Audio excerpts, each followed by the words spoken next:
the day before yesterday.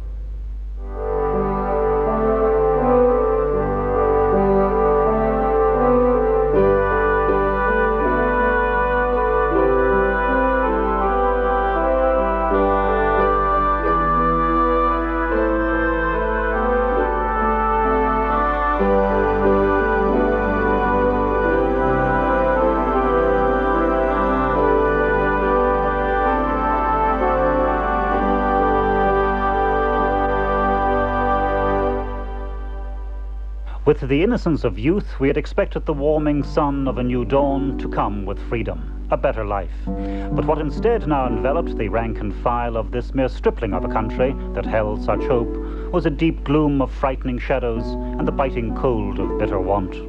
Recession governed the world now that the war machine no longer needed to be fed. And that meant that families here would eat meagerly too. Little knots of wives and mothers swathed in black, mentally balancing pennies against bread and potatoes. The country had never seen anything like the number of men out of work, as Britain and Europe stopped buying from our mills, our factories and farms, because they no longer needed to, and anyway, they couldn't afford to. And decisions made in foreign boardrooms reached into the slums of Dublin and onto the streets of towns and villages around the country to chill families which could hold body and soul together for the 6 months of the dole payment, but after that there was nothing but destitution or the cold charity of the poor law.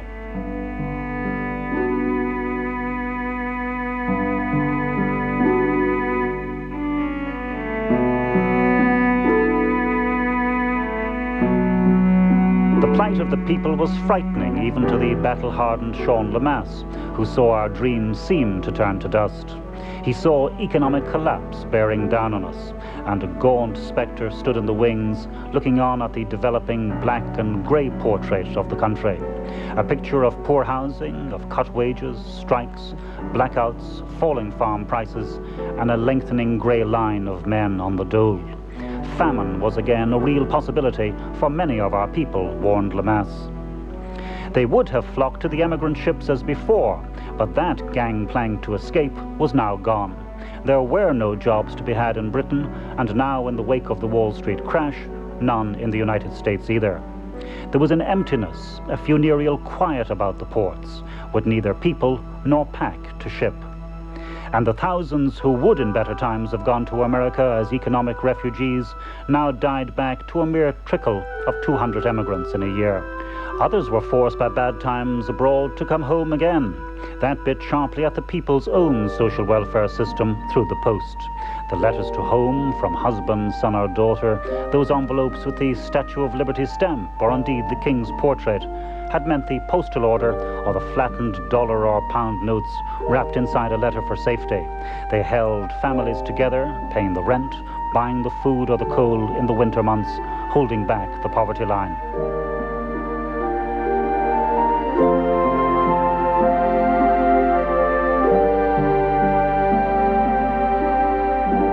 This awful, hopeless reality shook the newly laid foundations of the state. There was no knowing how the anger of the seeming damned might vent itself. Who knew what banner the army of the unemployed might follow if it promised to feed them and their families? These were uneasy times. Radical groups like Sair Éire, a socialist Republican faction, saw opportunities in fulminating against the government. Even the trenchant criticisms in the pages of the Irish press saw it being prosecuted for seditious libel, while other newspapers were actually suppressed. For the common man, theirs was not to reason why, when even the government found it all perplexing. Had they not applied the wisdom of the time, cutting public spending, however painfully? The budget was balanced, yet the dole queue still grew to a threatening 150,000 people. Unheard of.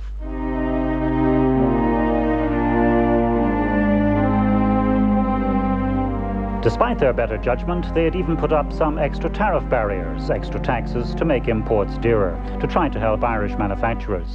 Though the arrayed ranks of government were little match for some businessmen, some importers, whose grip on a good profit was threatened. That led to some comic concerns in the corridors of power. They solemnly passed an import tax on prayer to keep out foreign-made rosary beads. 2% a rosary was the rate, but the wily foreigner began making 15-decade rosary sets, evading the worst of the tax. The nefarious foreigner obviously needed to be seen off with resolute government action, and they got it. The tax on imported prayer was upped to threepence halfpenny a decade. But in that stagnant gloom, one man seemed to light a torch. His name was De Valera. He would abandon conventional economic wisdom, break the molds, and start all over again, drawing on his Sinn Féin political ancestry, the homespun philosophy of Davitt and Pearse. His image of a valid Ireland was of sturdy, primarily rural people going about their simple lives of frugal sufficiency.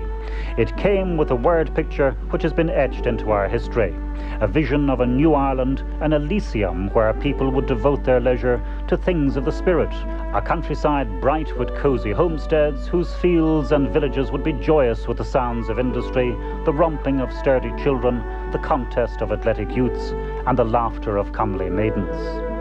And if the idealistic vision which went hand in hand with an economic policy smelling of turf smoke didn't appeal, the promise of a job did. And so, at De Valera's bidding, the people turned their backs on the world economic order, which they believed had failed them because it hadn't given them either decent food or homes, hadn't given them the work which might have brought a decent life.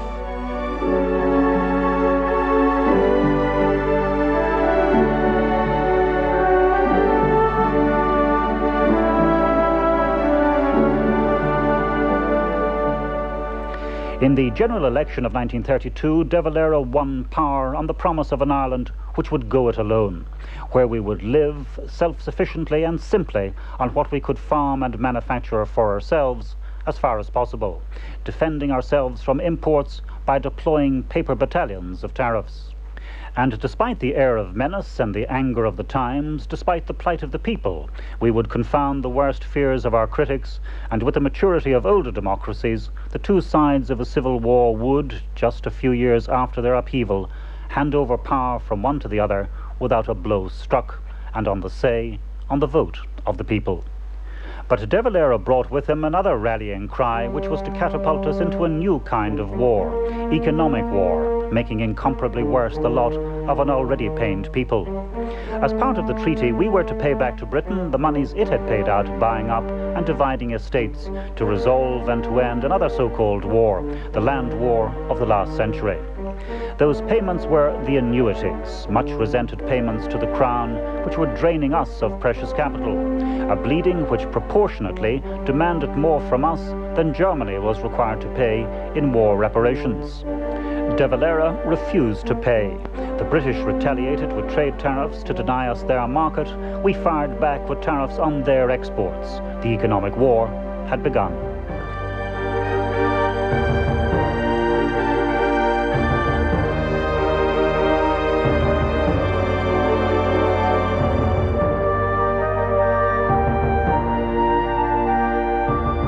It was to exact a heavy human price from us, and the heaviest casualties would be amongst the families of the small farmers. They lived by and large by raising cattle. The country lived by exporting those cattle to Britain. But now that market was gone. The farmer and the country was without that income.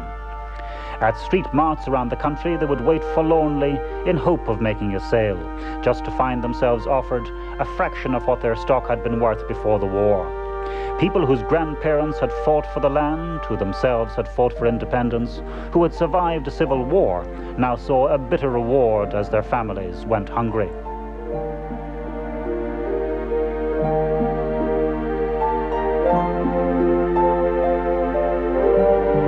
Increased tariffs were to be the heavy artillery of the economic war, but not everyone welcomed an economy sealed off from the British market.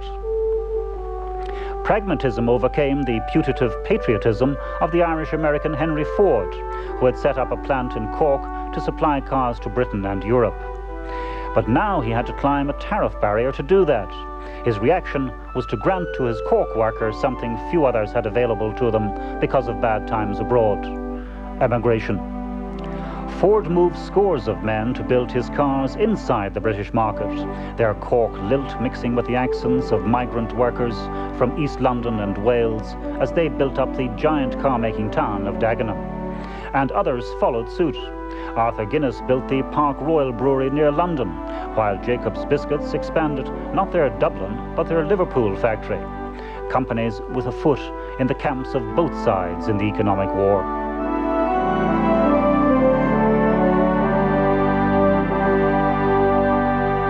Curiously, in some senses, that war gave De Valera just what he wanted. We were now to a large extent cut off from Britain in particular. He got the tariffs he wanted with which to shield the country from the world, behind which he would develop an Irish nationalist, a Gaelic identity. But it was a costly, a drastic experiment in economic nationalism, a country determinedly isolated and inward-looking, redefining itself. Patriotism and the new economic nationalism were synonymous in this new order, an economy taken by the scruff of the neck and totally controlled by the government in a policy worthy of a Glasgow communist, sniped a critic. But the people would have jobs in this do-it-yourself economy. They would work in the industries which would grow in the greenhouse of protection, safe from the chill of competition. And prime amongst our resources, which would be tapped, was the land.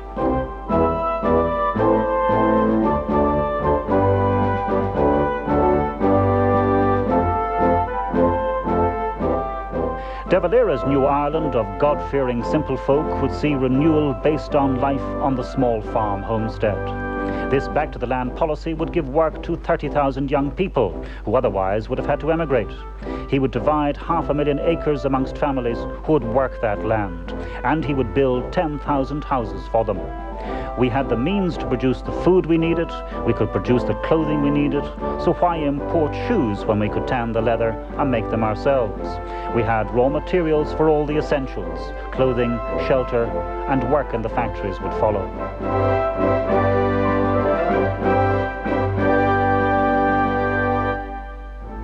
What need had we of foreign fashion, they argued. True Irish women would forsake the silks of Paris and London. We would have our own fashion of Irish-grown and worked wools and linens. What use Paris gowns and suit to a woman going the muddy roads of rural Ireland? The new order will shield us from those foreign whims.